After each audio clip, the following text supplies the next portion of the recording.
Once dubbed the Queen's favorite son, Prince Andrew's journey from royal glory to public disgrace is nothing short of extraordinary. In 2020, his lifestyle is shrouded in controversy, defined by multi-million-pound mansions, disappearing public duties, and a dwindling net worth caught in legal fog. From once flying Royal Navy helicopters to now living behind the gates of Royal Lodge, Andrew's story is a fascinating fall from grace. But what exactly does life look like for the Duke of York today, behind the headlines and beyond the scandal? Let's find out.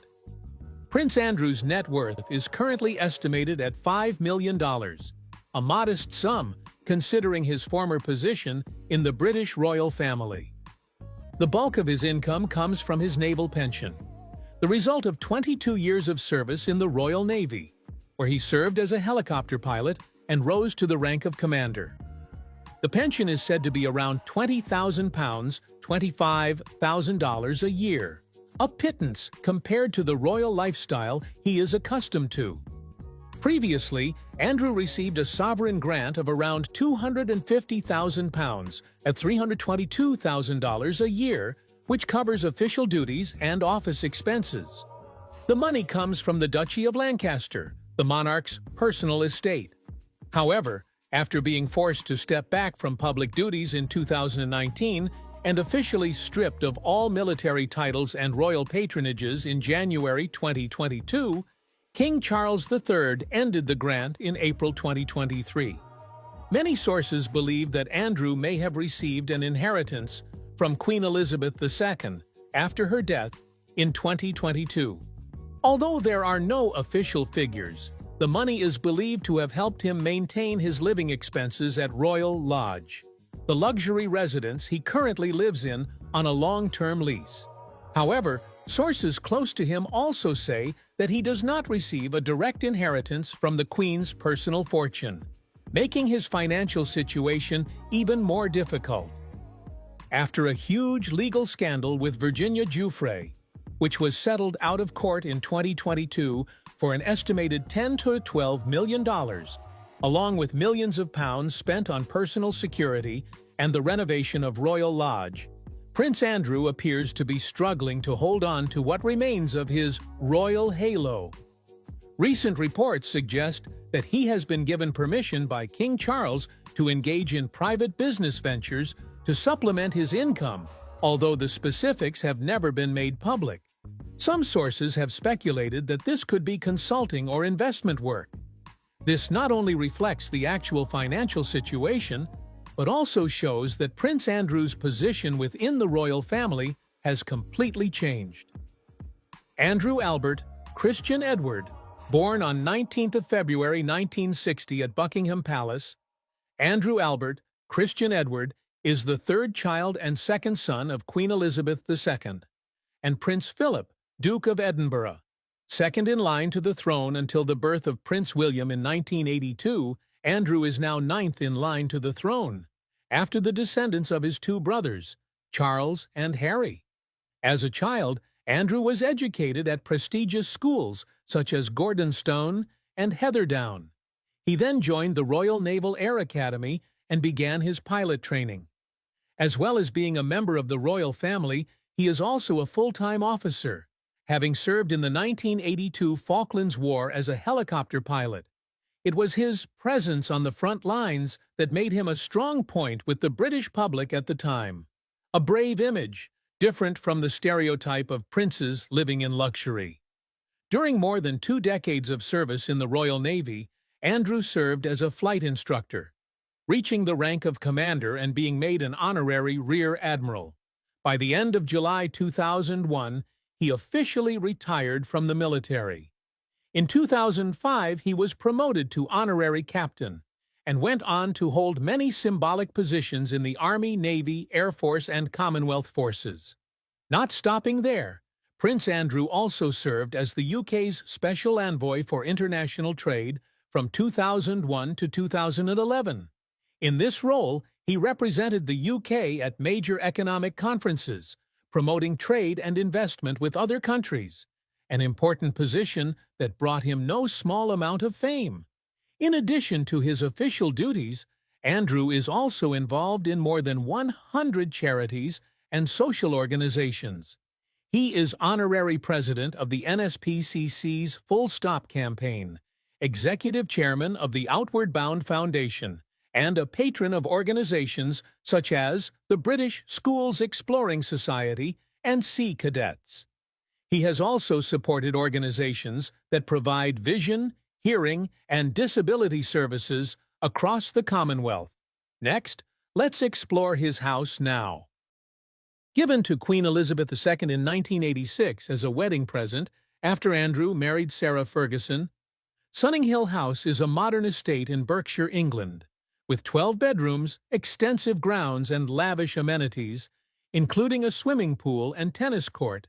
The mansion quickly earned the ironic nickname the Royal South Fork, a reference to the mansion featured in the TV series Dallas. However, after their divorce, Andrew no longer lived there regularly and put the property up for sale in 2002. For more than 5 years, he failed to find a buyer, until a bizarre sale in 2007. An anonymous buyer paid £15 million, $20 million, £3 million more than the list price, leaving the press scratching their heads. According to a press investigation, the man behind the deal was Timur Kulibayev, son-in-law of Kazakhstan dictator Nursultan Nazarbayev, who was also Andrew's regular hunting partner. This raised suspicions of shady financial ties and entangled Andrew in a controversy over ethics and political influence. Worse, after the purchase, the mansion sat empty for more than a decade, until it was demolished in 2016, a symbol of the waste and darkness that surrounded royal life. After Sunninghill, Prince Andrew moved permanently to Royal Lodge, a $10 million mansion in Windsor Great Park. It was once the Queen Mother's residence and is now where Andrew and his ex-wife Sarah Ferguson live, although they divorced in 1996. Like most royal assets, he does not legally own it. Royal Lodge is part of the Crown Estate, and Andrew has been using it under a 100-year lease since 2003, on the condition that he pay for all repairs and maintenance himself, a figure believed to be more than £7 million, nearly $10 million. Cars. Although no longer a prominent public figure, the prince, who was once second in line to the throne, still maintains a royal standard in his choice of vehicle: luxury, power, and British style. One of the cars most closely associated with his image is the Bentley Bentayga, a super-luxury SUV hand-assembled in Crewe, England. Equipped with a 6LW12 engine, this car can accelerate from 0 to 100 km/h in just 4 seconds, an impressive performance for an SUV weighing nearly 2.5 tons. But what makes the Bentayga truly special is the interior. Rare hand-polished veneers, soft hand-stitched leather seats with massage function and multi-zone air conditioning all create a classy, standard travel space for the upper class. Also indispensable in his collection is the Range Rover Autobiography, the almost default car in the fleet of cars serving the British royal family. With air suspension, heated and cooled seats, individual entertainment screens, and a handcrafted leather cabin, the Range Rover combines ultimate comfort with incredible off-road capability. It's no coincidence that it's the perfect choice for trips to outdoor events in Windsor or traditional hunting trips.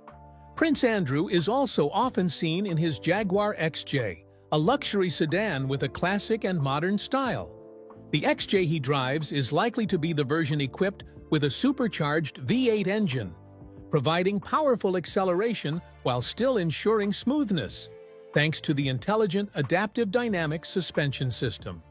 Inside, the dashboard is covered in glossy walnut veneer, the 825W Meridian sound system, and premium Windsor leather seats, all creating the feeling of sitting in the first-class cabin of a private jet. One name that cannot be missed is the 1999 Aston Martin V8 Vantage, a symbol of elegance and personality. This two-door sports coupe is considered an important anniversary gift in Andrew's life. With a powerful V8 engine, a characteristic roaring exhaust sound, and a meticulously upholstered leather interior, this car brings a driving feeling associated with the history and pure class of British cars. They reflected not only luxury, but also pride in Britishness and the standards he and his family had upheld for decades. Prince Andrew, Duke of York, has been one of the most active members of the British royal family in public service. From an early age, Prince Andrew showed a special interest in youth, technical education, and enterprise development. In 1984, he founded the Prince Andrew Charitable Trust, PACT, a private charity dedicated to supporting education and skills development programs for young people. Under his patronage, a series of initiatives such as the IDEA, Inspiring Digital Enterprise Award, the Young Entrepreneurs Award, and the Technical Education Award have been implemented in many universities and educational institutions across the UK. However, his biggest mark in the last decade has been the Pitch at Palace program, an ambitious initiative to connect startups with experienced investors and mentors. Launched in 2014, Pitch at Palace has hosted rounds around the world, including in China, Australia, and the Middle East. These events not only provide opportunities for young entrepreneurs, but also contribute to promoting the image of British innovation internationally.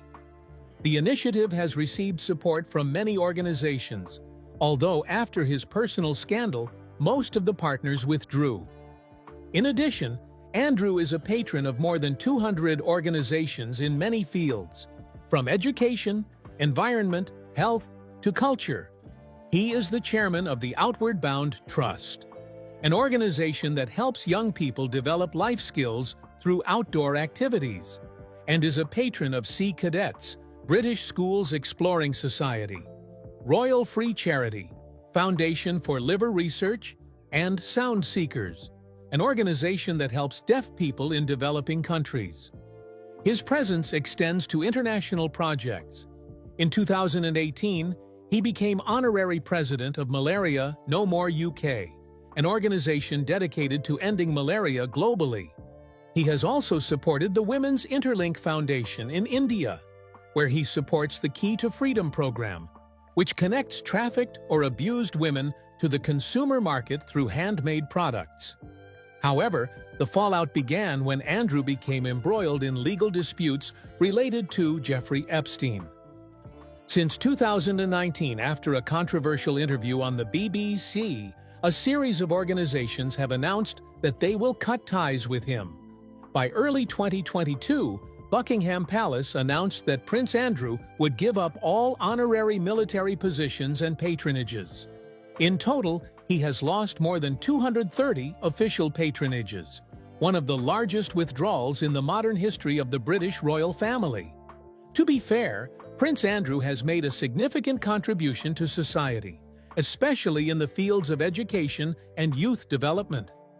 But those contributions have been largely erased by the backlash from the public. The question is, can and should he seek to re-emerge in a new guise as a quiet campaigner for humanitarian values? Or will history simply remember him as a royal figure who has fallen from grace forever? The answer will depend on time and on his actual actions in the years ahead. Personal life. Before his marriage, Andrew had what many insiders describe as the most serious relationship of his life with American actress and photographer Koo Stark. They met in 1981, just before the Falklands War, and became a prominent pair in the tabloids.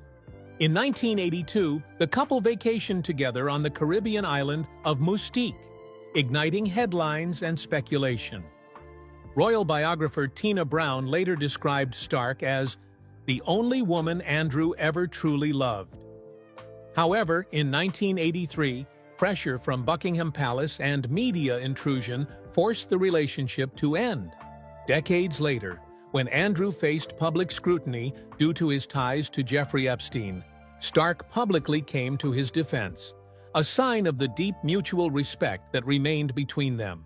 In 1997, Andrew became godfather to Stark's daughter, underscoring the lasting connection between the two. Andrew's dating life in the late 1990s also included a brief romance with British socialite Lady Victoria Hervey, though it didn't evolve into anything serious. On July 23, 1986, Andrew married Sarah Ferguson at Westminster Abbey in a widely televised royal wedding.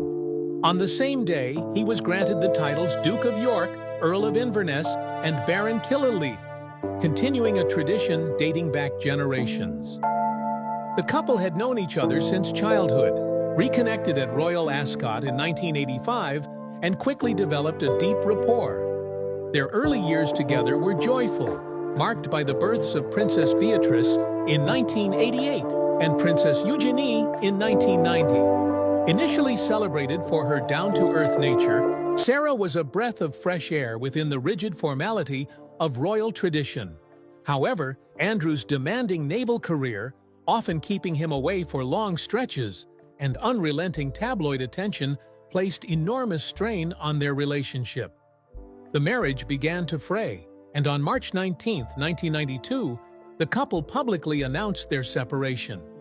Later that year, infamous paparazzi photographs of Sarah vacationing with American businessman John Bryan, who was photographed sucking her toes, effectively ended any hopes for reconciliation. Still, Andrew continued to believe Sarah's explanation that Bryan was simply her financial advisor. The divorce was finalized on May 30, 1996, but the story of Andrew and Sarah did not end there. In interviews years later, Andrew spoke fondly of his ex-wife, saying, "We worked together to raise our children in a way that few others could, and I am deeply grateful that we were able to do that." Their co-parenting relationship has remained strong, with both often appearing together at family events, sparking long-standing rumors of reconciliation. In recent years, Prince Andrew has largely stepped away from the public eye. On June 2, 2022, he tested positive for COVID-19, and as a result, missed the Queen's Platinum Jubilee National Thanksgiving service at St. Paul's Cathedral. Although no longer a working royal, he remains a devoted father and close companion to his former wife. Notably, in a revelation that has sparked public conversation, Andrew is reportedly abstinent. While such personal choices are rarely publicized by royals, this detail has been quietly acknowledged by those close to him as part of his current lifestyle. Controversy. Once seen as the dashing spare to his brother Prince Charles, Prince Andrew, Duke of York, lived much of his life in the comfort of royal prestige. Today, his name is no longer synonymous with duty or dignity, but with controversy, legal settlements, and the steep fall from royal grace. The most defining chapter of his decline began with his association with Jeffrey Epstein, the convicted American sex offender. Andrew's friendship with Epstein went back to the 1980s, and even after Epstein's 2008 conviction, the prince continued to socialize with him. A 2010 photograph showing Andrew strolling with Epstein in Central Park, after the latter's release from prison, ignited a storm of criticism. But it wasn't just bad optics. In 2015, Virginia Giuffre, one of Epstein's accusers, claimed she had been trafficked by Epstein to Prince Andrew on multiple occasions when she was 17. A now famous photo showing Andrew with his arm around her waist, taken in Ghislaine Maxwell's London townhouse, only added fuel to the fire. Andrew denied the allegations, stating he had no memory of ever meeting her. But the public wasn't convinced. In an attempt to clear his name, Andrew gave a now infamous BBC Newsnight interview in 2019. Instead of exonerating himself, the interview backfired spectacularly. His lack of empathy for Epstein's victims, questionable alibis, including a claim that he was at Pizza Express in Woking on the night in question, and bizarre explanations about his inability to sweat became global headlines and late-night comedy fodder. Within days, Buckingham Palace announced that he would step down from public duties indefinitely. The backlash didn't end there. In 2022, Prince Andrew settled a civil lawsuit brought by Giuffre out of court for a reported £12 million, avoiding a public trial but effectively admitting public defeat. Although the settlement included no admission of guilt, the damage was done. Queen Elizabeth II stripped him of his military titles and royal patronages, and he was no longer permitted to use His Royal Highness in an official capacity. The Epstein scandal may be the most high-profile of Andrew's controversies, but it is not the only one. His 2007 sale of Sunning Hill Park, a wedding gift from the Queen, to the son-in-law of Kazakhstan's former dictator, raised serious questions. The sale went through for $20 million, well above asking price, and the mansion sat empty for years afterward, adding to suspicions about money laundering and political favors. From 2001 to 2011, Andrew also served as the UK's Special Representative for International Trade and Investment, a role meant to boost British commerce abroad. But his tenure was riddled with criticism. Diplomatic cables leaked by WikiLeaks described him as rude and arrogant, and he was accused of fraternizing with questionable figures in regimes known for corruption. And that's the whole dramatic ups and downs of Prince Andrew, from the royal spotlight to the inevitable fall. Thank you for accompanying us until the end. If you think this story is worth knowing, please like, share, and subscribe to the channel so you don't miss any videos in the series Royal Life Through the Eyes of the American Press. We're still here, telling real stories about imperfect people, but always making the world pay attention. Thank you, and see you in the next video.